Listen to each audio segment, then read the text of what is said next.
जगात भारी आपली वारी वारी सुरू झालेली आहे। भरपूर प्रमाणात वारकरी हे वारीत सहभागी होण्यासाठी पुण्यात सामील झालेले आहेत। यात तरुण तरुणी महिला पुरुष चिमुकले सगळ्यांचा समावेश आहे। पण आपल्या बरोबर आहेत काय होतकरू तरुण, आपण त्यांच्याकडनं वारी बद्दलचे त्यांच्या भावना जाणून घेणार आहोत।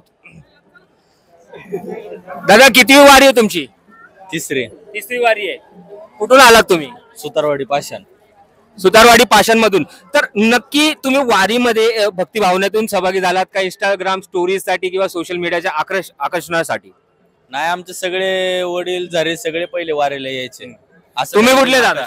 पाषाणची हो सगळे भक्ती भावना आहे काय? स्टोरीज जास्त काय? नाही आम्ही आता गेले 5 वर्ष झाले आम्ही वडिलांच वारतो पहिले आमचे आजोबा यायचे तेव्हा आजोबाच व्हायचं आम्ही। तुम्ही कुठले दादा? पाषाण। सगळे पाषाणचे सगळे एकच ग्रुप आहे। हो। तरुणांना काय आव्हान कराल? आता नाही सांगू। तुम्ही काय आव्हान करू इच्छिता? आपली मराठी परंपरा आहे, सगळ्यांनी जपली पाहिजे। वारीची. फक्त वारीची फक्त इंस्टाग्राम स्टोरी साठी कोणी नाही यावं, भक्ती भावाने यावं आणि आपलं वारीला सगळ्यांनी जायला पाहिजे। सामाजिक काय संदेश देणार?